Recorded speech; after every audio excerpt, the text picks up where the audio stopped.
سلام علیک یا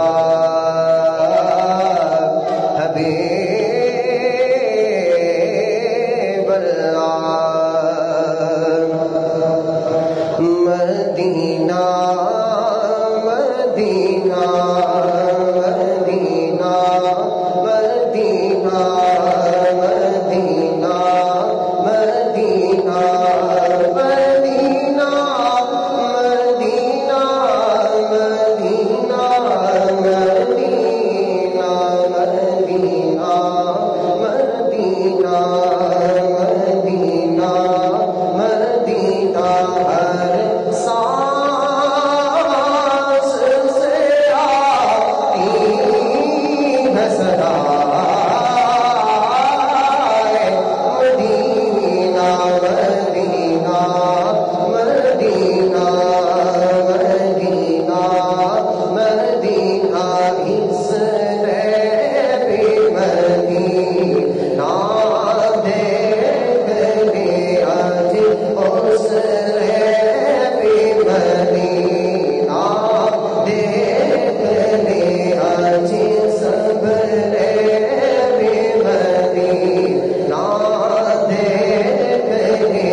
نحمده ونصلي ونسلم على رسوله الكريم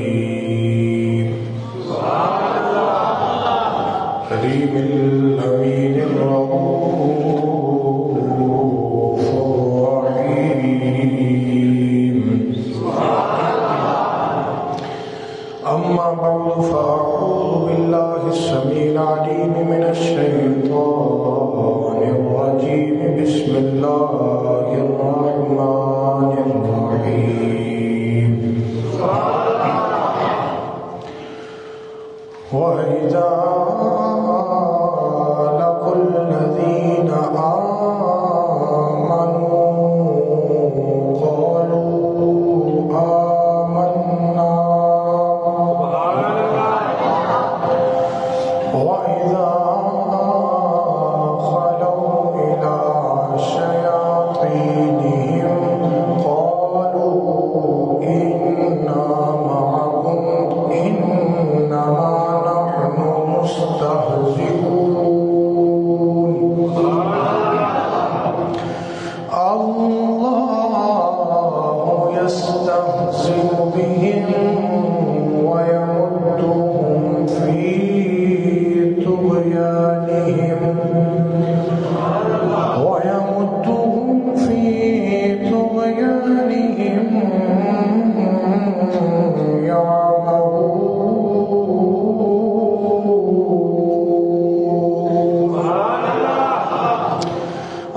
بالله صدق الله ومولانا العظيم وبلغنا رسوله النبي الكريم الأمين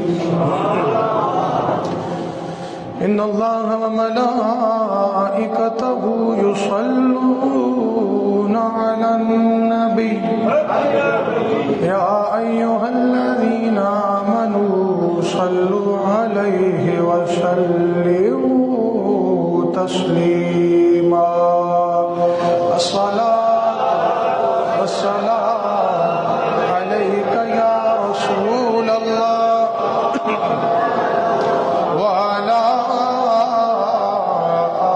آلك وأصحابك يا سيدي يا حبيب الله الصلاة والسلام عليك يا سيدي يا جد الحسن والحسين وعلى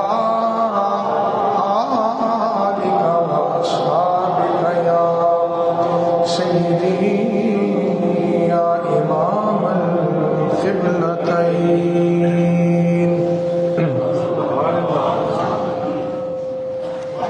میرے نہایت واجب الاحترام، نہایت معزز و محترم حضرات سامعین و ناظرین کرام، السلام علیکم ورحمۃ اللہ وبرکاتہ. اللہ تعالیٰ کے فضل و کرم سے آج پھر سے ایک مرتبہ درس قرآن کے اس ایک نئے سیشن کے ساتھ آپ احباب کی خدمت میں حاضر ہوں، اور یہ رب کا کرم ہے کہ ہم قرآن کو سمجھ بھی رہے ہیں، سمجھا بھی رہے ہیں، اور قرآن کی روشنی سے اپنے سینوں کو منور بھی کر رہے ہیں. پچھلی جمعرات کو جو آپ نے درس قرآن سماعت کیا تھا، آپ احباب جانتے ہیں کہ پچھلے 3-4 جمعراتوں سے ہم ایک ہی ٹاپک کے مختلف حصوں پہ گفتگو کر رہے ہیں. سب سے پہلے ہم نے ایمان والوں کے ایمان پر اور اس ایمان کی اقسام پر گفتگو کی. اس کے بعد اللہ تعالیٰ نے کفار کے حوالے سے جو قرآن کریم میں صریحتاً کھول کھول کے ارشادات فرمائے، اس حوالے سے ہم نے گفتگو کی. پھر منافقین اور ان کی اقسام پر گفتگو ہوئی، اور پچھلی جمعرات کو منافقین کا جو ایک طریقہ واردات ہے، کس طرح وہ لوگوں کو بہکاتے ہیں اور پھر بہکا کر ان کو بے وقوف سمجھتے ہیں، اس حوالے سے گفتگو کی تھی. آج کی جو گفتگو ہے یہ اس سے ایک اگلا سٹیپ ہے، جس میں آج ہم یہ سماعت کریں گے، سمجھنے کی کوشش کریں گے کہ منافقین جب اپنے حربے کر بیٹھتے تھے تو اپنے لوگوں میں جا کر وہ کیسے مذاق اڑاتے تھے اور کیسی گفتگو کرتے تھے. اس کو بھی ہم نے سمجھنا ہے. قرآن مجید فرقان حمید برہان رشید میں اللہ تعالیٰ نے ان کے رازوں کو منکشف فرمایا، یعنی فاش کر دیا. وہ راز جو وہ مسلمانوں کے درمیان اظہار میں نہیں لاتے تھے، بلکہ وہ راز جو اپنے لوگوں میں گھروں میں بیٹھ کر اپنی مجالس کے اندر وہ مسلمانوں کے خلاف گفتگو کرتے تھے، وہ تمام راز جو ہیں وہ اللہ تعالیٰ نے قرآن مجید فرقان حمید کے ذریعے ہمارے سامنے ظاہر فرما دی ہے. اور یہ سب باتیں سمجھ کے یا سمجھا کے، پڑھ کے یا پڑھا کے، اس کا فائدہ یہ ہوتا ہے کہ ہمیں حق و باطل کی پہچان ہو جائے، ہمیں اس چیز کی پہچان ہو جائے کہ کون ایمان والے ہیں اور کون نفاق والے ہیں، کون مومنین ہیں کون منافقین ہیں، اور ہم ایک اپنا دائرہ کار بنا لیں ایک راہ اپنے دل و دماغ میں گامزن کر لیں کہ ہم نے کس راستے کی طرف چلنا ہے۔ تو یہ سب چیزیں ان آیات میں موجود ہیں۔ سب سے پہلے ترجمہ سماعت فرما لیں۔ اللہ تعالیٰ ارشاد فرماتا ہے وَإِذَا لَقُوا الَّذِينَ آمَنُوا قَالُوا آمَنَّا وَإِذَا خَلَوْا إِلَىٰ شَيَاطِينِهِمْ قَالُوا إِنَّا مَعَكُمْ إِنَّمَا نَحْنُ مُسْتَهْزِئُونَ۔ سورہ بقرہ شریف کی آیت نمبر 14 ہے۔ کون سی آیت ہے؟ اللہ تعالیٰ ارشاد فرماتا ہے وہ جب ان لوگوں سے ملتے ہیں جو ایمان لائے، جیسے آپ لوگ بیٹھے ہیں تو آپ سے اب منافق ملیں گے، چونکہ آپ کے سینے اللہ نے ایمان کی روشنی سے کشادہ کیے ہیں، اور جب ان لوگوں سے ملتے ہیں جو ایمان لائے تو کہتے ہیں ہم ایمان لائے ہیں، اور جب اپنے شیطانوں کے پاس اکیلے ہوتے ہیں تو کہتے ہیں ہم تو ان کے ساتھ محض مذاق کر رہے تھے، مذاق کر رہے تھے۔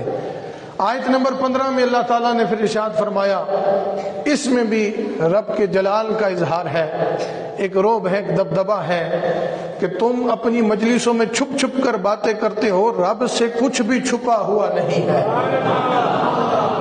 اللہ سے کچھ بھی، اگر کچھ ہے چھپا ہوا تو بتائیں، نہیں ہے۔ کائنات کے اندر اگر مٹی کا ایک چھوٹا سا ذرہ بھی جس کو ہماری آنکھ نہیں دیکھ سکتی، ہو سکتا ہے مائکروسکوپ کی نظر سے بھی وہ اوجھل ہو جائے، رب اس کو بھی دیکھ رہا ہے۔ بڑی سے بڑی شے کی تخلیق بھی رب نے فرمائی۔ تو آیت نمبر 15 میں اللہ تعالیٰ نے ارشاد فرمایا اللہ یستہزئ بہم ویمدہم فی طغیانہم یعمہون۔ فرمایا اللہ خوب جانتا ہے، یہ نہ سمجھو اللہ جانتا کچھ نہیں، اللہ کی نظروں سے اوجھل ہو کے کچھ کر لو گے، اللہ دیکھ نہیں رہا۔ اللہ نے فرمایا اللہ خوب جانتا ہے اور انہیں ڈھیل دیتا ہے کہ وہ اپنی سرکشی میں اندھے ہو رہے ہیں اور ہوتے رہیں گے، یعنی ایک ڈھیل دیتے۔ اب ان آیات کا جو تعارف ہے وہ یہ ہے کہ جیسے منافقین کی اقسام بیان ہوئی، پھر ان کا جو طریقہ واردات تھا وہ بیان ہوا۔ اب اللہ نے فرمایا کہ جب وہ صحابہ کو اور معاذ اللہ ایمان والوں کو بے وقوف کہتے تھے نا، تو اس کے بعد وہ اپنی مجلسوں میں بیٹھ کر کیسی گفتگو کرتے تھے، ہم نے وہ راز بھی ایمان والوں پہ کھول دیے ہیں، وہ راز بھی ہم نے کھول دیے ہیں۔ وہ کیا گفتگو تھی؟ یہاں پہ ان آیات میں اللہ تعالیٰ نے منافقین کی یہ ایک اور علامت کا ذکر کیا۔ جیسے پہلے ذکر کیا کہ وہ جناب والا صحابہ کو کمزور ہونے کی وجہ سے، غریب ہونے کی وجہ سے، فقیر ہونے کی وجہ سے، دولت نہیں تھی، اپنی فیملیاں چھوڑ دی، انہوں نے ہجرت کی حضور کے ساتھ کئی، انہوں نے خاندان چھوڑ دی، اپنے بزنسز چھوڑ دی، اپنی دکانیں چھوڑ دی، تجارت چھوڑ دی، صرف فقط حضور سے وفا کے لیے، حضور سب کچھ کیا۔ تو یہ پھر ان کو نا معاذ اللہ بے وقوف بولتے تھے کہ، اور یہ کہتے تھے ہم تو اس نئے دین کی وجہ سے اپنے تعلقات تو نہیں خراب کر سکتے نا، یہ تو ایک نیا دین آ گیا، 4 دنوں کا دین ہے، ٹھہرے گا پھر چلا جائے گا۔ اللہ نے فرمایا یہ تمہارے نزدیک 4 دنوں کا ہوگا، ایک دن حقیقت واضح ہوگی کہ دین غالب آ کر رہے گا۔ تو پھر جب وہ سارے حربے کر کے اپنی مجالس میں بیٹھتے تھے تو جو وہ گفتگو کرتے تھے، یہ آیت نمبر 14 اور 15 کے اندر اللہ تعالیٰ نے وہ گفتگو ارشاد فرمائی ہے۔ تو علامت بیان کی گئی، ان کے کردار کا دوغلا پن، ان کے ظاہر کا دوغلا پن، ان کے باطن کا دوغلا پن، منافقین کا بزدلانہ رویہ، اور ان کے اندر جو کفر تھا اس کو اللہ نے واضح فرما دیا کہ یہ مسلمانوں کے اثر و رسوخ کی وجہ سے اپنی اندر کی بات کو ظاہر کرنے کی ہمت نہیں رکھتے، اس لیے یہ بیچ میں گھس کے منافقتیں کرتے ہیں، یعنی کھل کے کفر کا اظہار نہیں کرتے، ڈرتے ہیں۔ یعنی یہ بھی ہے کہ منافق یہ بھی نشانی ہے کہ وہ ڈرتا ہے، دنیا کے معاملات میں ڈرتا رہے گا، اللہ کا ڈر اس کو خوف نہیں ہے بالکل. تو اللہ تعالیٰ نے ہر یہاں پہ شبہ کا ازالہ فرما کر فرما دیا تم بے شک جو مرضی کرتے رہو اللہ خوب جانتا ہے. اللہ ہر چیز کو دیکھ رہا ہے. تو یہاں پر وہ اس وجہ سے بھی اپنے تعلقات کا اظہار نہیں کرتے تھے، یعنی اپنے کھل کے کفر کا اظہار نہیں کرتے تھے، کیونکہ ان کے تعلق تھے وڈیروں کے ساتھ، سرمایہ داروں کے ساتھ، تجارت کے معاملات تھے، رشتہ داریاں تھی، رشتے دیے ہوئے تھے، لیے ہوئے تھے، سب چیزوں کو وہ اسلام کی خاطر قربان نہیں کرنا چاہتے تھے. تو یہ ساری چیزیں اللہ تعالیٰ نے ارشاد فرمایا کہ ہم نے آپ کے سامنے رازوں کو منکشف کر دیا، فاش کر دیا، اور آپ کو بتایا کہ یہ منافق تمہیں کیا کہتے ہیں اور اپنے لوگوں میں جا کر کیسی گفتگو کرتے ہیں. اب آئیے آیات طیبات کی تفسیر کی طرف، درس کی طرف چلتے ہیں. اللہ تعالیٰ قرآن مجید فرقان حمید میں ارشاد فرماتا ہے سورۃ البقرہ شریف کی آیت نمبر 14 میں وَإِذَا لَقُوا الَّذِينَ آمَنُوا قَالُوا آمَنَّا وَإِذَا خَلَوْا إِلَى شَيَاطِينِهِمْ قَالُوا إِنَّا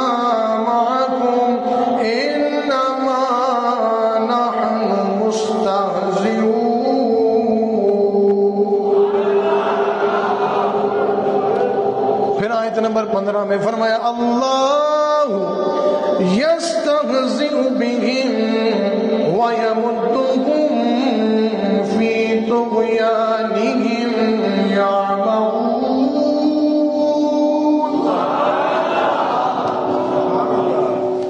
اب ان آیات میں جو سب سے پہلے امپورٹنٹ لفظ کا جو اللہ تعالیٰ نے استعمال فرمایا ہے، سب سے پہلے ہم اس پہ گفتگو کریں گے. 3-4 لفظ ایسے ہیں جو اللہ تعالیٰ نے اس میں بڑے اہمیت کے حامل ارشاد فرمائے. ایک لفظ استعمال ہوا ان دونوں آیات میں، ایک جگہ پہ شیاطینہم. کیا لفظ استعمال ہوا؟ ان کے شیطان. شیاطینہم کا مطلب کیا ہے؟ ان کے. کن کے؟ جو منافقین جن کے پاس جا کے مسلمانوں کی بدخوئیاں کرتے تھے، وہ شیطان اس سے مراد لیے گئے. اب شیطان کا جو لغوی معنی ہے، آپ احباب کو اگر یاد ہو تو میں نے سٹارٹنگ میں جب اعوذ باللہ من الشیطان الرجیم کی تفسیر و درس آپ کی سماعتوں کی نظر کیا تھا، تو اس میں نے بتایا تھا کہ شیطان کا مطلب کیا ہے. شیطان یا تو شیطانن سے بنا ہے یا شیطن سے بنا ہے. اس کے معنی دور ہونے کے بھی ہیں، اس کے معنی ہلاک ہونے کے بھی ہیں. چونکہ مقرب بارگاہ الہی تھا، نافرمانی کی، اللہ نے اپنے سے دور کر دیا، اس لیے یہ شیطان ہو گیا. دوسرا فرشتوں کی جماعت میں تھا، سرکشی کی، حد سے تجاوز کر گیا، اس لیے وہ شیطان ہو گیا. تو یہاں پر یہ تو ہو گئے لفظی معنی جو میں نے پہلے آپ کو بیان کیے ہیں. جو احباب ہر درس سنتے ہیں وہ اس بات سے واقف ہیں اور ان کے ذہن میں ہوگا کہ یہ چیز میں نے بیان کی تھی. اب آگے جہاں جہاں قرآن مجید فرقان حمید میں شیطان کا ذکر ہوگا، وہ پھر اس کے سینیریو کے، اس کے کرائٹیریا کے حساب سے اس کا مطلب اخذ کیا جائے گا. یعنی جس واقعے کی بنا پر اللہ نے شیطان فرمایا، پھر اس کا مطلب اس حساب سے لیا جائے گا. تو یہاں پہ جو اللہ نے فرمایا نا شیاطینہم، یعنی ان کے شیطانوں کے پاس جا کر مسلمانوں کی بدخوئیاں کرتے ہیں اور کہتے ہیں ہم نے مذاق اڑایا ہے، تو اس کا مطلب یہاں پہ یہ ہوگا کہ ان کو اللہ کا خوف نہیں ہے، وہ سرکش ہو گئے ہیں، وہ بھڑکا رہے ہیں. سرکش کیا ہوتا ہے کہ جو اپنی حد سے تجاوز، ایک حد ہے نا، ایک لائن ہوتی ہے، جب آپ اس کو کراس کرتے ہیں آپ کہیں گے سرکشی کر رہا ہے. کیا کہیں گے؟ اور سرکشی اگر دین کے خلاف ہوگی تو پھر وہ انسان نہیں کہلائے گا، وہ شیطان کہلائے گا. کیا کہلائے گا؟ شیطان. اگر آپ نے دین کے معاملے میں سرکشی کر دی، آپ جناب حد سے تجاوز کر گئے ہیں تو اب آپ انسان نہیں کہلائیں گے، کیا کہلائیں گے؟ شیطان۔ تو اس لیے فرمایا کہ شیطان جو ہے اس بننے سے بھی بچنا ہے اور شیطان کے حربوں سے بھی بچنا ہے۔ شیطان انسانی شکل میں بھی موجود ہے، شیطان جنات کی شکل میں بھی موجود ہے، شیطان حیوانات کی شکل میں بھی موجود ہے۔ اب کسی نے شیطان کو نہیں دیکھا، اب جو لوگ سرکشیاں کرتے ہیں، قرآن نے ذکر تو انسانوں کا کیا ہے نا۔ منافقین کون تھے؟ انسان تھے نا، ان کی رگوں میں بھی خون روا ہوا تھا، ان کا بھی دل دھڑکتا تھا، ان کے پاس بھی آنکھیں تھی، کان تھے، دماغ تھے، لیکن کہا یہ انسان نہیں، یہ شیطان ہے۔ یہ کیا ہے؟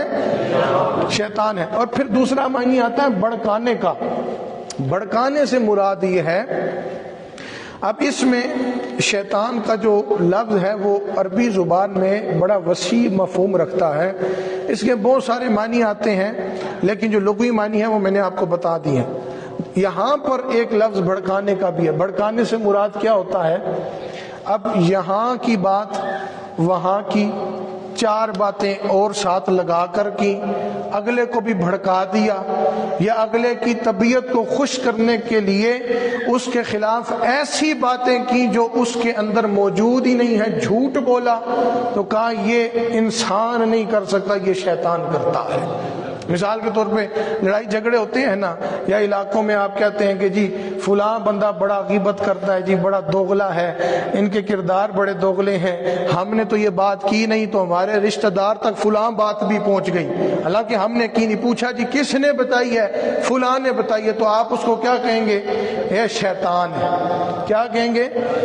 تو کہا جو سرکشی کریں، جو حد سے تجاوز کریں اور جو بھڑکائے، جھوٹ پر مبنی چیزوں کو بھڑکا دے، وہ کون ہے؟ شیطان ہے۔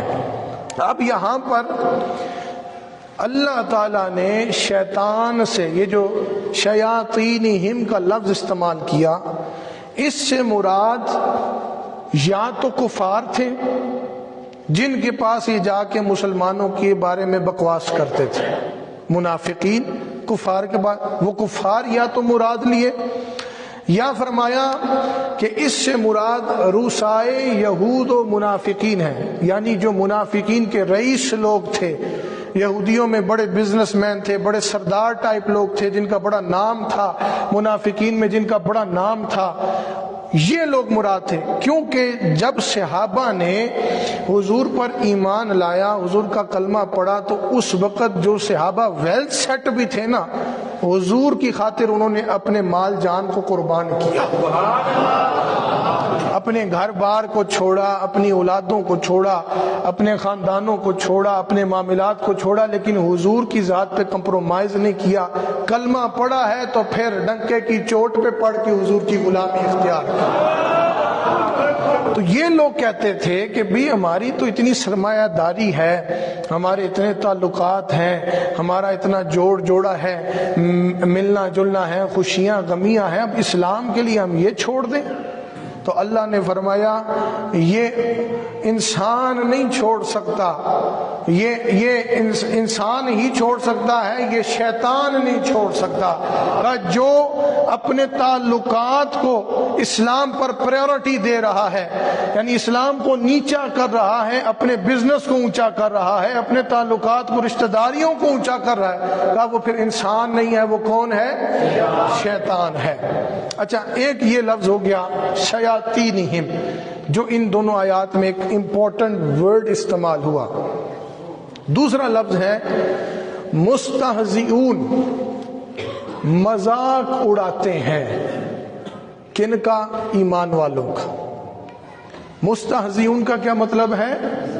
مذاق کرتے ہیں یا مذاق اڑاتے ہیں، تمسخر کرتے ہیں، یعنی اس کو آپ جتنے بھی مذاق کے حوالے سے الفاظ آ جائیں تو اس کو آپ اس میں لے سکتے ہیں۔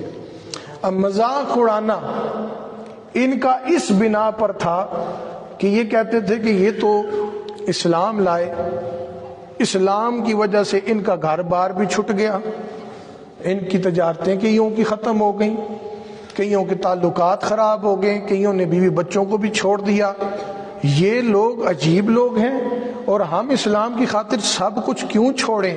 تو ہم ان کو بھی جی جی کرتے رہیں گے، ان کو بھی جی جی کرتے رہیں گے، ان کے ساتھ ہمارا ایک یہ مذاق کا سلسلہ بنا رہے گا اور ان کو پتہ بھی نہیں چلے گا۔ اللہ نے فرمایا کسی اور کو پتہ چلے نہ چلے، ہم خوب جانتے ہیں، ہم خوب جانتے ہیں۔ اچھا، تیسرا لفظ اس میں استعمال ہوا ان آیات میں طغیانہم، یہ لفظ طغاں سے بنا ہے، اور طغیانی کا مطلب یہ ہوتا ہے، جس طرح میں نے لفظ استعمال کیا، حد سے تجاوز کرنا، ایک مقدار حد سے تجاوز کرنا۔ اب مثال کے طور پہ آپ کہتے ہیں نا، جب یہ سونامی آتا ہے یا کچھ سیلاب آتا ہے تو آپ کہتے ہیں دریا میں یا نہر میں یا سمندر میں طغیانی آ گئی، تو طغیانی کا کیا مطلب؟ وہ اپنی حد سے باہر آ گیا۔ تو جو حد سے باہر ہوگا، اللہ نے فرمایا انہوں نے حد ہی ختم کر دی ہے۔ کافر تو پھر اپنا کفر ظاہر کرتے تھے، یہ ظاہراً کہتے ہیں کہ ہم ایمان والے ہیں، یہ حد سے تجاوز کیا ہے، یہ کافروں سے بھی بدتر ہیں اور ان پر بدتر دردناک عذاب آئے گا، دردناک عذاب آئے گا۔ تو اللہ تعالیٰ نے ان کو طغیانہم سے مراد لیا کہ یہ انہوں نے حدیں اپنی تجاوز کر دی ہیں، اب ان کا واپسی کا کوئی رستہ باقی نہیں ہے۔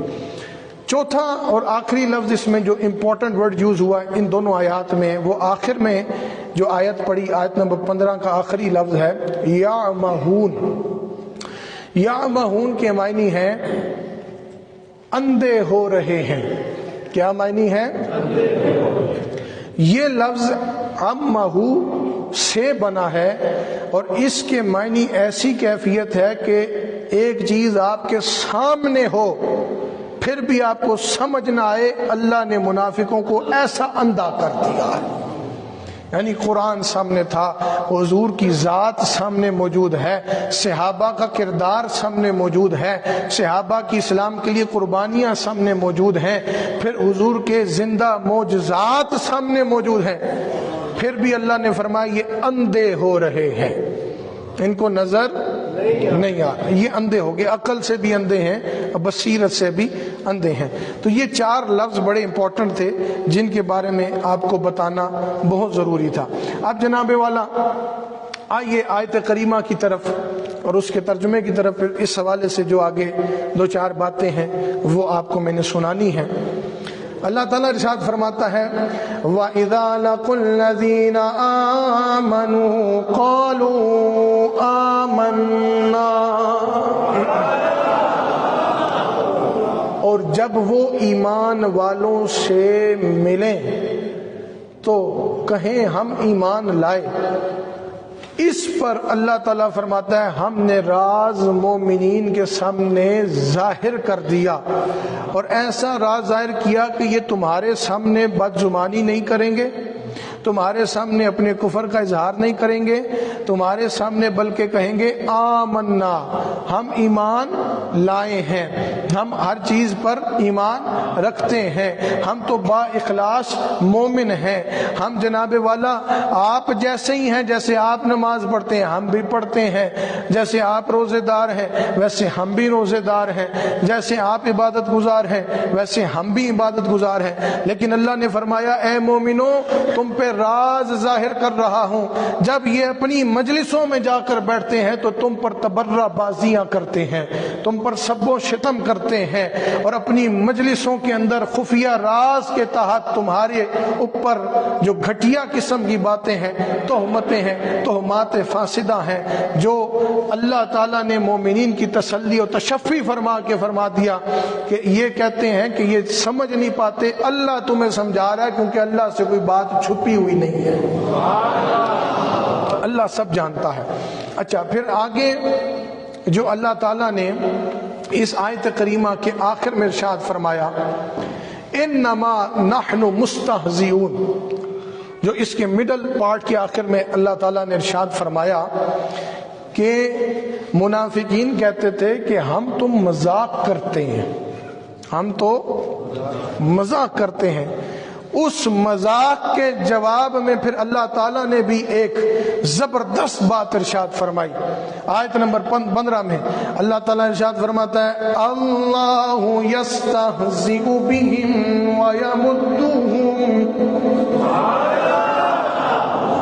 کہا کہ تم مذاق کرتے ہو لیکن یہ نہ سوچو کہ کوئی جانتا نہیں ہے اللہ نے تمہیں ڈھیل دی ہوئی ہے. یہ نہ سمجھو کہ ڈھیل بھلائی کی ہے بلکہ یہ ڈھیل گمراہی کی ہے، کیونکہ اللہ تمہارے عزائموں کو خوب جانتا، اللہ تعالیٰ خوب جانتا ہے. اب جناب والا اس میں مومنین کے سامنے جب اللہ تعالیٰ نے اظہار فرما دیا تو یہ واقعہ کیا تھا، یعنی وَإِذَا لَقُوا الَّذِينَ آمَنُوا سے لے کر آیت نمبر 14 اور 15 یعمہون تک واقعہ کیا ہوا، اب وہ سماعت فرمائیں. عبداللہ بن ابی کا ذکر میں نے پچھلی جمعرات کو بھی آپ کی سماعتوں میں نظر کیا، رئیس المنافقین میں سے تھا. تو ان کا طریقہ واردات یہ ہوتا تھا کہ صحابہ میں اوصاف رسول بھی بیان کرتے تھے اور مناقب صحابہ بھی بیان کرتے تھے، یہاں تک کہ مسجدوں میں بیٹھ کر ان کی تعریفیں کرتے تھے، اور جب اپنی مجلسوں میں جاتے تھے تو مسلمانوں کو برا بھلا کہتے تھے. اور جو کم ظرف قسم کے لوگ تھے نا، جو تازہ تازہ ایمان لائے، جن کے سینوں کو اتنی وسعت نہیں تھی، ان کے ایمان پہ ڈاکہ ڈالنے کے لیے کفار جو مسلمانوں کے خلاف باتیں کرتے تھے وہ ایمان والوں کو آ کر بھڑکانے کے لیے ان کے کانوں میں ڈالتے تھے تاکہ ان لوگوں کا بھی ایمان ضائع ہو جائے، یعنی دلیلوں سے باتیں کرتے تھے. تو ایک روز ایسا ہوا کہ صحابہ اکرام علیہم رضوان کی ایک جماعت جس کی صدارت اور قیادت حضرت ابو بکر صدیق رضی اللہ تعالیٰ عنہ فرما رہے ہیں، حضرت عمر فاروق رضی اللہ تعالیٰ عنہ فرما رہے ہیں، حضرت مولا علی مشکل کشا شیر خدا فرما رہے ہیں رضی اللہ تعالیٰ. اب وہ ایک جماعت کسی اسلامی مقصد کے لیے سفر کر رہی ہے. تو راستے میں عبداللہ بن ابی اپنے شتونگڑوں کے ساتھ، شتونگڑا لفظ میں نے اس لیے استعمال کیا، شیطان کے جو آگے چیلے ہوتے ہیں ان کو شتونگڑے بولتے ہیں. کیا بولتے ہیں؟ تو یہ خود بھی شیطان تھے، ان کے چیلے بھی آگے شیطان تھے. تو اپنے شتونگڑوں کے ساتھ بیٹھا ہوا تو جناب والا جماعت گزری نا، تو ایک دم یہ کھڑا ہو گیا، دور سے اس نے دیکھا تو کہنے لگا اپنے شتونگڑوں کو کہ دیکھو یہ صحابہ آ رہے ہیں، تو ابھی میں ان کا کیسے مذاق بناتا ہوں، معاذ اللہ، کیسے ان کو اپنے اس کردار میں ڈھال لوں گا، ان کو پتہ بھی نہیں چلے گا کہ میرے ظاہر میں کیا ہے اور میرے باطن میں کیا ہے. لیکن جن کو اللہ تعالیٰ نے وہ بصیرت دی ہو کہ جو سر کی آنکھوں سے نہیں دیکھتے بلکہ دل کی آنکھوں سے دیکھتے ہیں. حضور کی حدیث پاک ہے اتقوا بفراست المؤمن فإنه ينظر بنور اللہ. اللہ تعالیٰ نے فرمایا مومن کی فراست سے ڈرو، وہ اللہ کے نور سے دیکھتا ہے، اور وہ نور یہ آنکھوں میں بھی نور ہے، لیکن یہاں پر جس نور کا ذکر ہوا اللہ نے فرمایا وہ دل میں اس کے میں نور پیدا کرتا ہوں، پھر مومن دل کے نور سے دیکھتا. تو جن کو اللہ نے اپنے نور سے مزین کیا ہو جناب والا، وہ ان کو آپ بے وقوف بنا سکتے ہیں؟ ان کے ساتھ آپ مذاق کر سکتے ہیں؟ نہیں کر سکتے. اب کیا ہوا، وہ صحابہ اکرام کی جب جماعت پہنچی نا، اس نے پہلے شتونگڑوں کو کہہ دیا کہ دیکھو اب میں ان کے ساتھ مذاق کروں گا، ان کو اپنے کردار میں ڈال لوں گا، ان کو پتہ بھی نہیں چلے گا میرے دل میں کیا ہے، یا ہم ان کی بدخویاں کرتے ہیں یا ان کے بارے میں بری باتیں کرتے ہیں، ان کو نہیں پتہ چلے گا. اب صحابہ کی جب جماعت پہنچی تو عبداللہ بن ابی اٹھا، حضرت ابو بکر صدیق رضی اللہ تعالیٰ عنہ کا ہاتھ پکڑ کے چوما. یعنی یہ منافق ایسے بھی ہوتے ہیں، ہاتھ پیر بھی چومتے ہیں، ہوتے منافق ہیں، ہوتے آپ ان کو کہیں یہ شتونگڑی، یہ شیطان ہوتے ہیں. کون ہوتے ہیں؟ ہاتھ بھی چومتے ہیں پیر بھی چومتے ہیں، لیکن ہوتے کون ہیں؟ شیطان ہوتے ہیں. ہاتھ بھی چوما، ساتھ ہی کھڑا کر کے نا حضرت صدیق اکبر کو اس طرح جماعت جیسے آپ بیٹھے ہیں، لوگ بیٹھے ہوئے تھے، تو حضرت صدیق اکبر رضی اللہ تعالیٰ عنہ کے مناقب بیان کرنے شروع کر دی کہ یہ ابو بکر صدیق کی یہ شان ہے، ابو بکر صدیق کی یہ شان ہے، یہ شان بیان کر.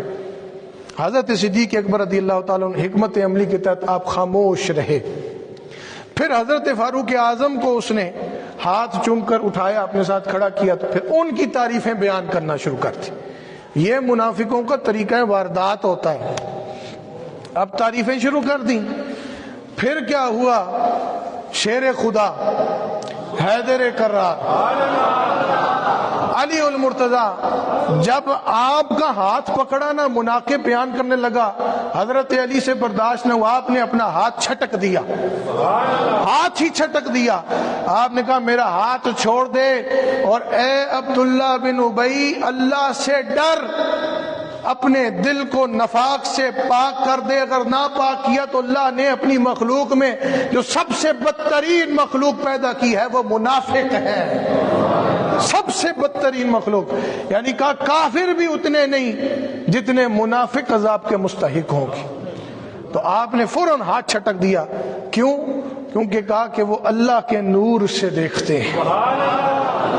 مولا علی مشکل کشا نے فرمایا نا، میں اس وقت تک عبادت نہیں کرتا ہوں، اس وقت تک سجدہ نہیں کرتا ہوں جب تک رب کا دیدار نہ کر لوں، رب کے نور کو نہ دیکھ لوں.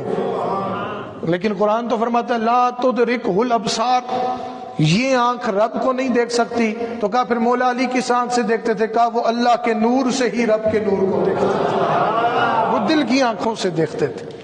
تو یہ واقعہ جب ہوا تو اللہ رب ذوالجلال نے ان آیات کریمہ کا نزول فرما دیا. تو ہمیں بتایا گیا کہ جب ان لوگوں سے ملتے ہیں تو کہتے ہیں ہم ایمان لائے، اور جب اپنے شیطانوں میں جا کر بیٹھتے ہیں تو کیا کہتے ہیں؟ ہم نے مذاق اڑایا ہے، ہم نے مذاق اڑایا ہے. تو اس سے یہ معلوم ہوا کہ انبیاء کرام علیہم الصلاۃ والسلام کی تو شان وراء الورا ہے. صحابہ کرام علیہم رضوان ہوں یا دین کے پیشوا حضرات ہوں، مشائخ ہوں، علماء ہوں، مومنین ہوں، صالحین ہوں، ان کا بھی اگر کوئی ناجائز مذاق اڑاتا ہے تو اللہ تعالیٰ نے فرمایا وہ آخرت میں دردناک عذاب کا مستحق ہوگا. اس کو پتہ نہیں ہم نے ڈھیل دی ہوئی ہے، وہ سمجھتا ہے مجھے کچھ ہو نہیں سکتا، ایک دفعہ آئے تو صحیح، پھر ہم اس کو بتائیں گے ہم کیا کچھ کر سکتے ہیں. تو اللہ تعالیٰ کے آپ یوں سمجھ لیں، میں اس کو آسان الفاظ میں تھوڑا سا آپ کو سمجھا دیتا ہوں کہ یوں سمجھ لیں، اللہ کے مقدس لوگ ہوں، انبیاء ہوں، اولیاء ہوں، صحابہ ہوں، اللہ کے پیارے لوگ ہوں، تو اللہ فرماتا ہے ان کا مذاق اڑانا گویا رب کا مذاق اڑانے کے مترادف ہے.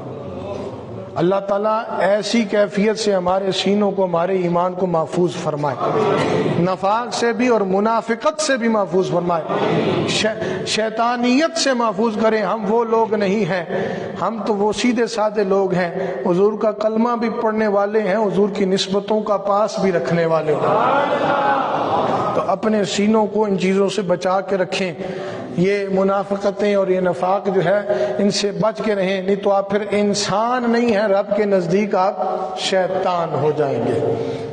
اب جناب والا اللہ کے مقدس لوگوں کا جنہوں نے مذاق اڑایا، گویا اللہ نے فرمایا انہوں نے میرا مذاق اڑایا، اور جنہوں نے ان کا ادب کیا اس نے رب کی بارگاہ کا ادب کیا.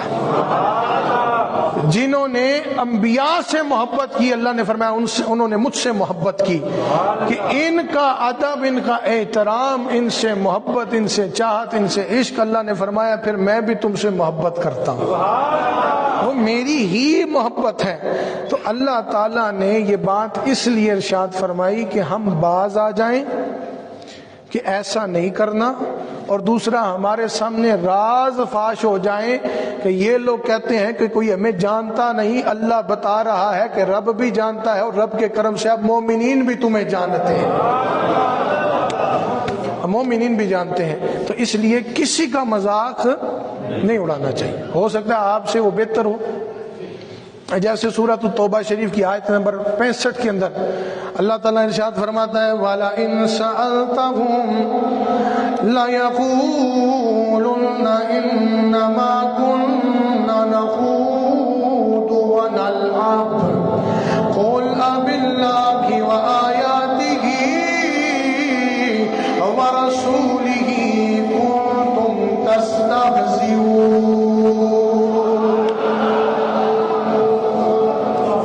تعالیٰ ارشاد فرماتا ہے اگر آپ ان سے پوچھیں گے نا تو یہ صاف کہہ دیں گے ہم تو یوں ہی آپس میں ہنسی مذاق کر رہے تھے. کن سے؟ جو منافق ہیں. جو لوگ منافق ہیں تو آپ جب ان کے اوپر آپ کو پتہ چل جائے نا تو آپ انگلی اٹھائیں گے تو یہ کہیں گے بس ہم تو ویسے ہی بات چیت کر رہے تھے, ہماری انٹینشنلی کوئی اور بات تھی, ہم نے تو اس طرف کوئی دھیان ہی نہیں دیا. تو یہ ایسے ہی کہہ دیں گے. تو اللہ تعالیٰ نے فرمایا قل اب اللہ وآیاتہ ورسولہ کنتم تستہزئون. اے محبوب فرما دیجئے کہ اللہ کی آیتیں اور اس کے رسول ہی تمہاری ہنسی مذاق کے لیے رہ گئے ہیں.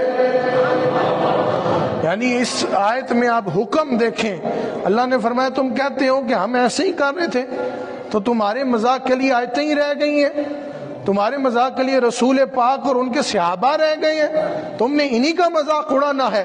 آگے آیت نمبر 66 میں اللہ تعالیٰ ارشاد فرماتا ہے لا تعتذروا قد کفرتم بعد ایمانکم ان نعفو عن طائفة منکم نعذب طائفة بأنہم کانوا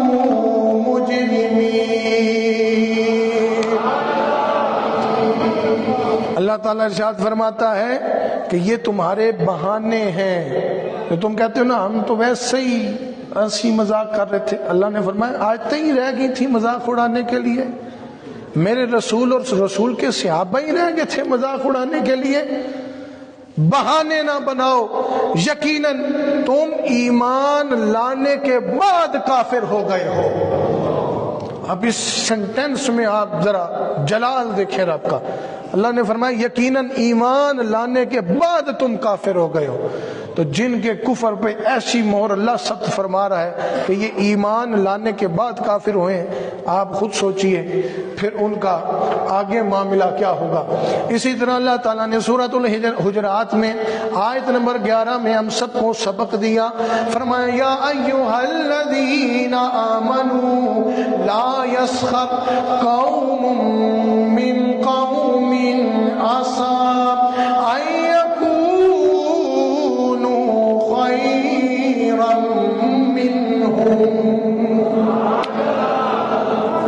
ان اللہ تعالیٰ نے ارشاد فرمایا اے ایمان والو کوئی قوم کسی قوم کا مذاق نہ اڑائے. پہلے ہمیں سورۃ توبہ میں کیا ارشاد فرمایا کہ یہ کہتے تھے ہم تو ایسے ہی ہنسی مذاق کرتے ہیں, ہماری کوئی انٹینشنلی ہم نے کسی پر اٹیک تھوڑی کیا ہے. یہ منافقتوں کی یہ چالیں ہوتی ہیں اپنی معاملات کو ڈیفینڈ کرنے کے لیے. تو اللہ نے فرمایا میری آیتیں اور میرے رسول اور ان کے صحابہ ہی رہ گئے تھے. بہانے نہ بناؤ, تم وہ لوگ ہو جو ایمان لانے کے بعد کافر ہو گئے. اور حجرات میں سورۃ الحجرات میں اللہ تعالیٰ نے ہمیں پھر سبق دیا اے ایمان والو تم کسی کا مذاق نہ اڑانا. ہم سب کو سبق دیا کہ کوئی قوم کسی قوم کا مذاق نہ اڑائے.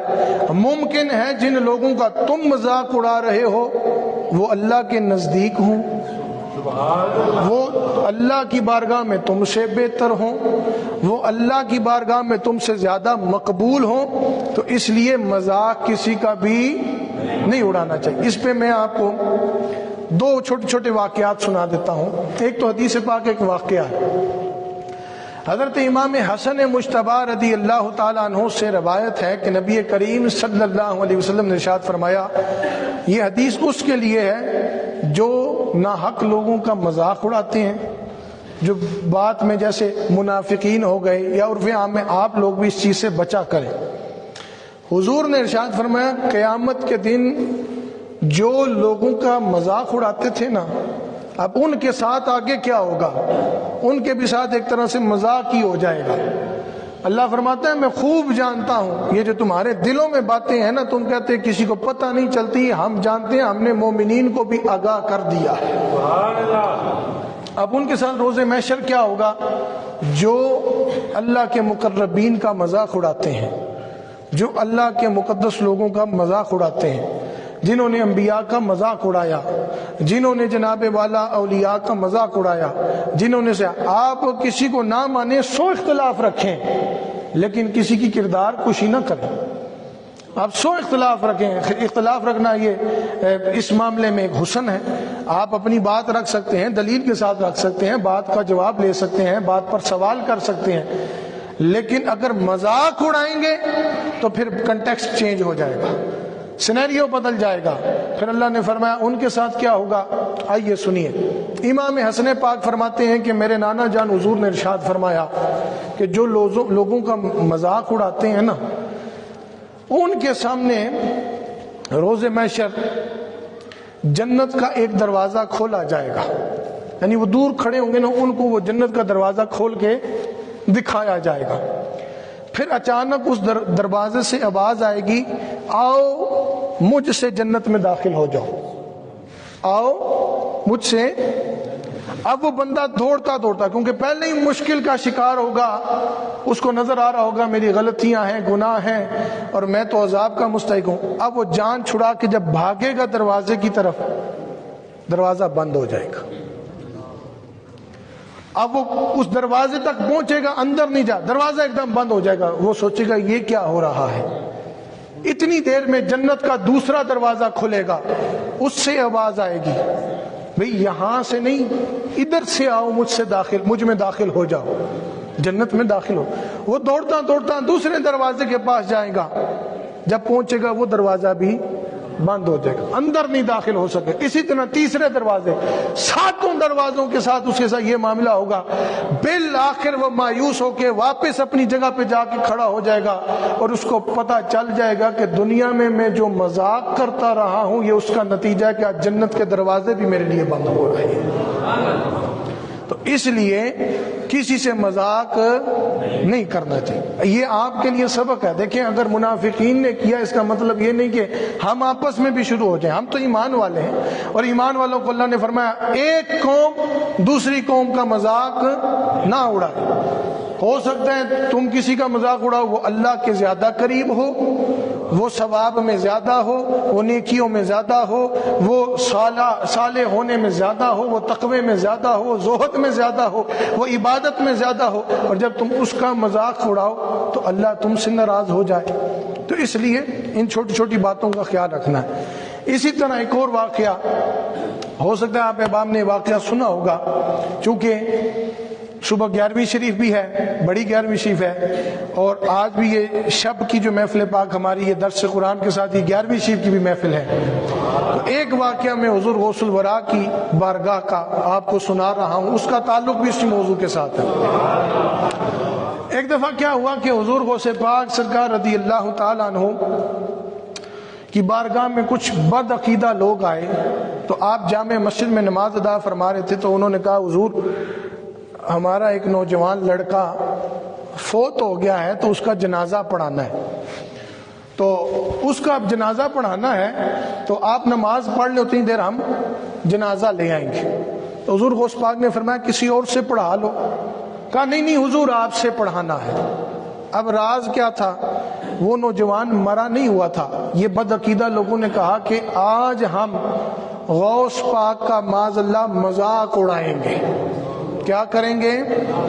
مذاق اڑائیں گے کہ یہ بڑے مطلب اللہ کے ولی ہیں اور دعویٰ کرتے ہیں اور بڑی کرامات کا اظہار ہوتا ہے اور بڑا پرچار کرتے ہیں، جو ان کو دیکھتا ہے انہی کا ہو جاتا ہے. تو آج ہم ساری ولایت کھول کے رکھ دیں گے، چونکہ اللہ نے فرمایا یہ اندھے ہیں، یہ اندھے ہو رہے ہیں، ان کو نظر ہی نہیں آ رہا کہ غوث پاک کون ہے، مولا علی کون ہے، ابو بکر صدیق کون ہے. یہ اندھے ہیں، ان کو پتہ ہی نہیں. جیسے وہ عبداللہ بن ابی کو نظر ہی نہیں آ رہا تھا، لیکن مناقب اپنی زبان سے بیان کر رہا ہے، تعریفیں اپنی زبان سے کر رہا ہے، لیکن پتہ نہیں صدیق اکبر کون ہے، پتہ ہی نہیں عمر فاروق کون ہے، پتہ ہی نہیں مولا علی کون ہے. اور یہاں پر بھی ان کے سامنے سب کچھ تھا. اللہ نے فرمایا لیکن کیا ہے، یعمہون، یہ اندھے ہو گئے ہیں، ان کو نظر ہی نہیں آ رہا. اب جناب والا انہوں نے کیا کیا کہ وہ لڑکا مرا ہی نہیں، انہوں نے پلان یہ بنایا کہ ہم جناب والا اسی طرح چرپائی پہ لٹا کے نہ کفن پہنا کے سفید چادر اوپر ڈال دیں گے اور وہ جنازہ رکھ دیں گے. ظاہر نمازی بھی ہوں گے، ہم لوگ بھی ہوں گے.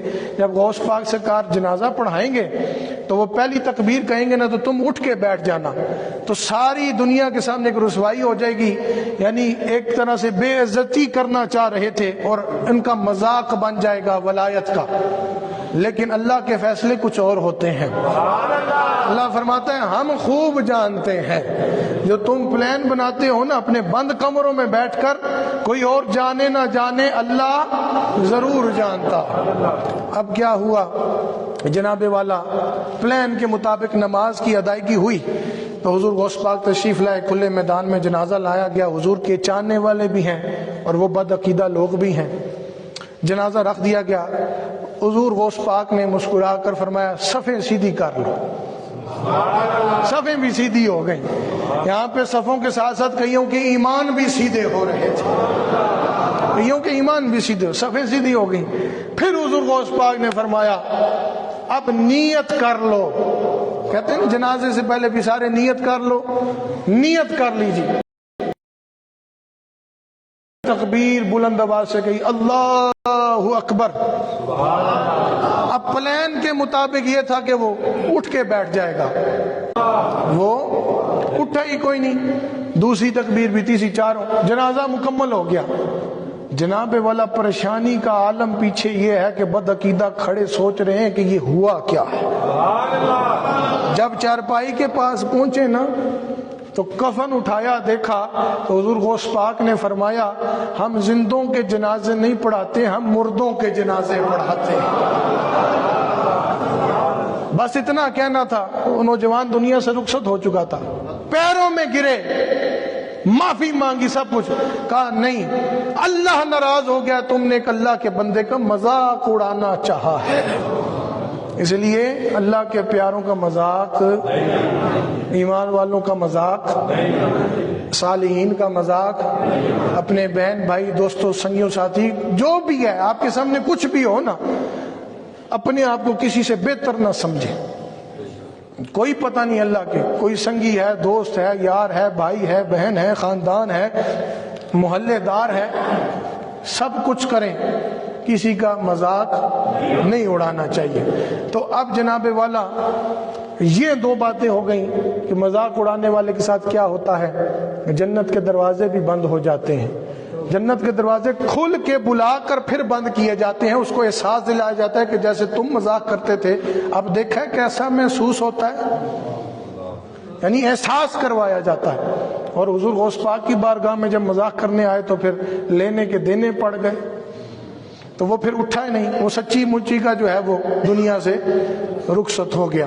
تو آپ نے فرمایا ہم زندوں کا نہیں، ہم مردوں کا جنازہ پڑھاتے ہیں۔ اچھا، اب اختتام کی طرف تھوڑا چلتے ہیں۔ اللہ تعالیٰ نے آیت نمبر 15 کے اندر ارشاد فرمایا اللہ یستہزئ بہم ویمدہم فی طغیانہم یعمہون۔ اللہ خوب جانتا ہے اور وہ انہیں ڈھیل دیتا ہے کہ اپنی سرکشی میں یہ اندھے ہو رہے ہیں تو ہوتے رہے، جتنے بھی یہ ڈوبتے جائیں گے گمراہی میں، یہ سمجھیں گے ہم بھلائی میں ہیں، در حقیقت وہ بھلائی میں نہیں بلکہ گمراہی میں ہے۔ اب یہاں پر جو اللہ تعالیٰ نے ارشاد فرمایا کہ اللہ بھی استہزاء کرتا ہے، اس سے مراد کیا ہے؟ اللہ کی شان یہ ہے، اللہ فرماتا ہے میں کیا کرتا ہوں کہ پھر ان کو ڈھیل دیتا ہوں، اور اس ڈھیل میں ان کے پاس مال بھی آتا ہے، دولت بھی آتی ہے، ہو سکتا ہے شہرت بھی آ جائے، سب معاملات آتے ہیں، یہ سمجھتے ہیں کہ بھی ہمارا کسی نے کیا بگاڑ لیا۔ اللہ فرماتا ہے ان کو پتہ نہیں ہے، یہ بھٹکے ہوئے ہیں، آخرت میں ہم نے ان کے لیے ایک بڑا دردناک عذاب تیار کیا ہوا ہے منافقین کے لیے۔ اب میں نے عرض کیا تھا پچھلی جمعرات کو کہ کفار کے لیے لفظ آیا عذاب عظیم کا، کہ بڑا عذاب کفار کے لیے، لیکن منافقین کے لیے لفظ آیا عذاب علیم کا۔ اللہ نے فرمایا دردناک عذاب، یعنی کفار پھر اوپرلے درجے پہ ہوں گے، یہ سب سے گہرے عذاب کے درجے میں کون ہوگا؟ کہا وہ شیطان منافق ہوں گے۔ کون ہوں گے؟ شیطان منافق ہوں گے۔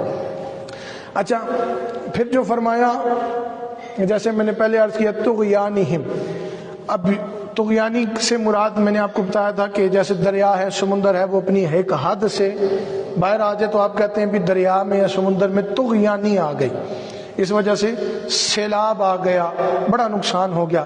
تو اللہ فرماتا ہے اپنے گناہوں میں اور کفر میں یہ اتنا متجاوز کر جاتے ہیں، تجاوز کر جاتے ہیں، حد سے بڑھ جاتے ہیں کہ ان کے لیے پھر عذاب کا بھی ایک سیلاب آتا ہے، صرف عذاب نہیں آتا، عذاب کا بھی سیلاب آتا ہے۔ جیسے کہ سورہ طٰہٰ کے اندر جہاں پہ طغیانہم کا یہاں پہ لفظ ہے، سورہ طٰہٰ میں بھی حضرت موسیٰ علیہ السلام کا ایک واقعہ ہے، وہ انشاءاللہ جب آگے تفسیر چلے گی تو میں پورا بیان کروں گا۔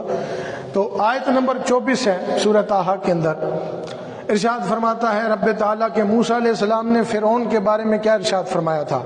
ارشاد فرمایا اذهب الى فرعون انه طغى، تو طغیانہم طغا سے بنا ہے، اور طغا کے معنی ہے حد سے بڑھ جانا۔ تو یہاں پہ موسیٰ علیہ السلام نے بھی ارشاد فرمایا کہ تم فرعون کے پاس جاؤ، وہ نافرمانی اور سرکشی میں اپنی حد سے بڑھ گیا ہے، ایک حد کراس کر دیا، اب کیا مستحق ہوا؟ کہا وہ عذاب کا مستحق ہو گیا۔ کس چیز کا مستحق ہو گیا؟ عذاب کا مستحق ہو گیا۔ پھر آخر میں جس طرح فرمایا یا ماہون، وہ اس لیے فرمایا کہ اللہ نے فرمایا کہ اب ہم نے ان کو اتنا کچھ دکھا دیا، یہ نہیں کہہ سکتے کہ ہمارے پاس کچھ آیا نہیں، ہم نے اپنے رسول کو بھیجا، رسول سے بڑی کوئی دلیل نہیں ہے۔ دیکھیں ایمان بالغیب یہی ہے کہ رب نظر نہ آئے، ایمان بالغیب کیا ہے؟ رب نظر نہ آئے اور مصطفیٰ فرمائیں کہ رب ہے، اور ایمان والے ایمان لے آئیں، یہ ایمان ہے۔ یعنی اللہ نظر نہ آئے، ہماری آنکھیں تو اس قابل نہیں، ہم نے اللہ کو نہیں دیکھا، ٹھیک ہے، تو اللہ نظر نہ آئے اور حضور کہتے ہیں اللہ ہے، اور ایمان والے ایمان لے آئیں، یہ کیا ہے؟ ایمان ہے۔ تو اللہ نے فرمایا یہ تو کہہ نہیں سکتے کہ ان کے پاس آیا کچھ نہیں، ہم نے رسول کو بھیجا، انہوں نے بڑا بلایا، انہوں نے کوئی جو ہے وہ سوراخ خالی نہیں چھوڑا، ہر طرح سے دعوت تبلیغ کی، ہر طرح سے ان کے دلوں کو مائل کرنے کی کوشش کی، یہاں تک کہ جیسے مولا علی نے فرما دیا تھا عبداللہ بن ابی کو کہ خدا کا خوف کر، نفاق سے باز آ، نہیں باز آیا، اور پھر رئیس المنافقین بنا۔ کہا صحابہ نے بھی سمجھایا جو ایمان والے تھے، انہوں یہ الٹا اس کی اپوزیشن چلتے رہے، اس کے برعکس چلتے رہے، وہ جتنا بلاتے تھے یہ اتنا ہی دور جاتے تھے، یہ جتنا قریب کرتے تھے وہ اتنے ہی دشمن بنتے تھے، اتنی ہی مسلمانوں کی بدخوئیاں کرتے تھے، مسلمانوں کے بارے میں بکواس کرتے تھے اور بری باتیں کرتے تھے۔ تو اللہ نے فرمایا اب ان کا کوئی حل نہیں ہے، ہم نے ڈھیل دے دی ہے، مسلمانوں کو بتا دیا، راز منکشف کر دیا اور تسلی دے دی۔ اللہ نے فرمایا ہم نے ڈھیل دے دی ہے، اب فیصلہ کیا ہوگا؟ یہ اندھے ہو گئے ہیں، ان کو حق نہ نظر آتا ہے نہ سمجھ آتا ہے، روز محشر ان کو سمجھائیں گے کہ تم میرے پیاروں کے ساتھ کیا کرتے رہے ہو۔ تو اس لیے میرے دوستوں ہمیشہ یاد رکھیں کہ ہم ایمان والے لوگ ہیں، اور اللہ تعالیٰ ہم سب کے ایمان کو سلامتی کے ساتھ ساری زندگی رکھے، اور اسی سلامتی ایمان کے ساتھ دنیا سے جائیں۔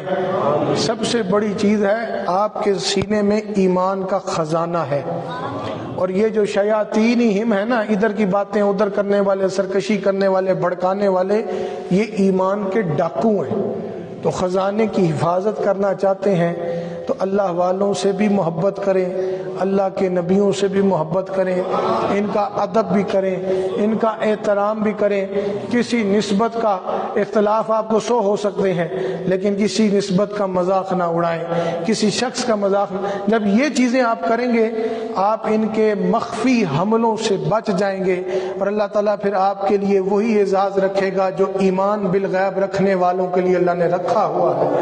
اور جو لوگ پھر ان کے رستوں پہ چلتے ہیں نا، ان کے لیے وہی ہے کہ اللہ نے فرمایا یہ اندھے ہو جائیں گے، یہ اندھے ہو جائیں گے اور ہو رہے ہیں اور ہوتے رہیں گے، ان کو حق نہ نظر آتا ہے نہ سمجھ آتا ہے۔ اللہ ایسے اندھے پن سے ہم سب کو محفوظ رکھے، ہمیشہ ہماری آنکھوں کو بھی، ہماری بصیرت و سماعت کو بھی آل حق کے لیے اور ان کی باتوں کے لیے کھلا رکھے، کبھی اندھا نہ کرے، ہمارے سینوں پر کبھی پردے نہ پڑے، بلکہ یہ سینے ہمیشہ اللہ اور اس کے رسول کی محبت کے لیے کشادہ کھلے رہیں۔ تو آج کی گفتگو یہاں پر ہی جو ہے وہ اختتام پذیر ہوتی ہے۔ احباب ذی وقار، آج چونکہ 11ویں شریف کی بھی شب ہے، صبح جمعہ ہے، اور ہم نے سالانہ بڑی 11ویں شریف کا اہتمام ہے۔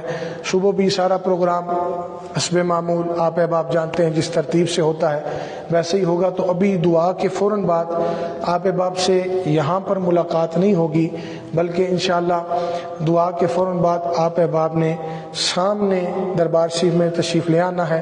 سب سے پہلے آپ احباب کو لنگر غوثیہ کھلایا جائے گا، کیونکہ یہ آپ احباب تشریف فرمائے، بلکہ لائیو جو ساتھی ابھی ہمیں دیکھ رہے ہیں وہ بھی جانتے ہیں کہ اس دربار شریف کا خاصہ ہے، جو آتا ہے اس کو فیضان غوث پاک کے ساتھ ساتھ لنگر غوث پاک سے بھی سیراب کیا جائے۔ تو لنگر شریف کا اہتمام ہے، سب سنگیوں نے، حضرات و اندر خواتین تشریف فرمائے، آپ سب نے چلے جانا ہے، لنگر کھانا ہے۔ اتنی دیر میں حضور مرشد کریم کے ساتھ میں بھی، ہم دوسری سائڈ پہ باہر آ جائیں گے صوفے والی جگہ پہ، اور وہاں پہ پھر تھوڑی سی ذکر پاک کی محفل، اور ساتھ آپ سب احباب کی حضور سے ملاقات ہو جائے گی، ٹھیک ہے؟ تو ابھی دعا کے بعد آپ نے یہاں پہ نہیں ملنا، ایک دفعہ ہی انشاءاللہ وہاں پہ ملاقات ہوگی۔ دوسری بات کہ انشاءاللہ آنے والا جو ہفتہ آ رہا ہے، جمعہ ہفتہ اتوار، سالانہ عرس پاک ہے دربار غوثیہ سندر شریف لاہور میں حضور دادا پیر و مرشد کی بارگاہ میں، ہر سال ہوتا ہے۔ تو میری ڈیوٹی وہاں پہ یہ ہوتی ہے کہ میں جمعرات کو ہی ٹریول کر کے پہنچ جاتا ہوں، چونکہ جمعرات کی شب بعد از نماز عشاء وہاں پہ قبر مبارک کا غسل دیا جاتا ہے، تو وہ اس عاجز مسکین کو اعزاز حاصل ہے، ہر سال میں دیتا ہوں۔ تو اس وجہ سے اگلے جمعرات کو ہماری ایک درس قرآن کی چھٹی ہوگی عرس پاک کی وجہ سے، تو اسی طرح معمول کے ساتھ نماز ہوگی، احباب آئیں گے، لیکن درس قرآن نہیں ہوگا۔ درس قرآن پھر اس سے اگلی جمعرات انشاءاللہ پھر میں آپ یہ اس لیے بتا دیا کیونکہ ہمارے جو لائیو فیس بک پہ دیکھ رہے ہیں ناظرین، وہ آپ سے کئی تعداد میں زیادہ لوگ ہیں، تو وہ اپنے گھروں میں بیٹھے ہیں، کئی ہماری ویورشپ بہت زیادہ ہے درس قرآن کے حوالے سے، تو وہ لوگ انتظار میں ہوتے ہیں کہ کب درس قرآن کا سلسلہ آئے اور ہم یہ قرآن کی میٹھی میٹھی اور پیاری پیاری باتیں، خوبصورت باتیں جو دل کو نور ایمان کی روشنی سے منور کریں، وہ باتیں ہم سن سکیں، تو وہ پھر انتظار میں ہوتے ہیں۔ تو اس لیے آپ کے لیے بھی اور جو ناظرین ہمیں لائیو دیکھ رہے ہیں ان کے لیے بھی گزارش ہے کہ اگلی جمعرات کو درس قرآن نہیں ہوگا، پھر اس سے اگلی جمعرات انشاءاللہ زندگی رہی تو اسی طرح فقیر آپ کی خدمت میں حاضر ہوگا۔ آمین۔ بسم اللہ الرحمن الرحیم۔ اللہم صلی علی سیدنا مولانا محمد وعلی آل سیدنا مولانا محمد وبارک وسلم وصلی علیہ۔ الہ العالمین پروردگار عالم، جو خوبصورت آج ہم نے بیان سماعت کیا ہے، قرآن کی خوبصورت باتیں سنی ہیں، مولا ان باتوں سے ہمارے ایمان کو اور استقامت عطا فرما، ہر قسم کے شیطانی شر سے، منافقت سے مولا ہمارے ایمان کو محفوظ فرما، صحیح معنوں میں ہمارے سینوں کو کامل ایمان کی روشنی سے منور فرما، اسی ایمان پر جیتے رہیں، سلامتی والے ایمان کے ساتھ جب موت بھی آئے تو زبان پہ صحیح والا ایمان والا کلمہ جاری ہو، لا الہ الا اللہ محمد رسول اللہ۔ مولا کلمے کی بھی اور کلمے والوں کی بھی عظمت اور رضا کی حیا کرنے کی ہمیں ہمیشہ توفیق عطا فرما، اپنے پیاروں سے وفا کرنے کی توفیق عطا فرما، اپنے نبیوں سے محبت کی توفیق عطا فرما، ولیوں کی خیرات لینے کی توفیق عطا فرما، ان پیارے در سے، درگاہوں سے، آستانوں سے مولا ہمیں فیضان غوث اعظم کی بہار نصیب فرما، سب پہ کرم فرما، جتنے یہاں پر آئے ہیں، جتنے لائیو دیکھ رہے ہیں مولا سب کو بامراد واپس لوٹا، سب کی پریشانیوں کو دور فرما، سب کی مشکلات کو آسان فرما، میرے مرشد کریم سخی الاجبال کو صحت کاملہ، درازی عمر بالخیر نصیب فرما، وصلی اللہ تعالی علی رسول خیر خلقی سیدنا مولانا محمد وعلی آلہ واصحابہ اجمعین برحمتک یا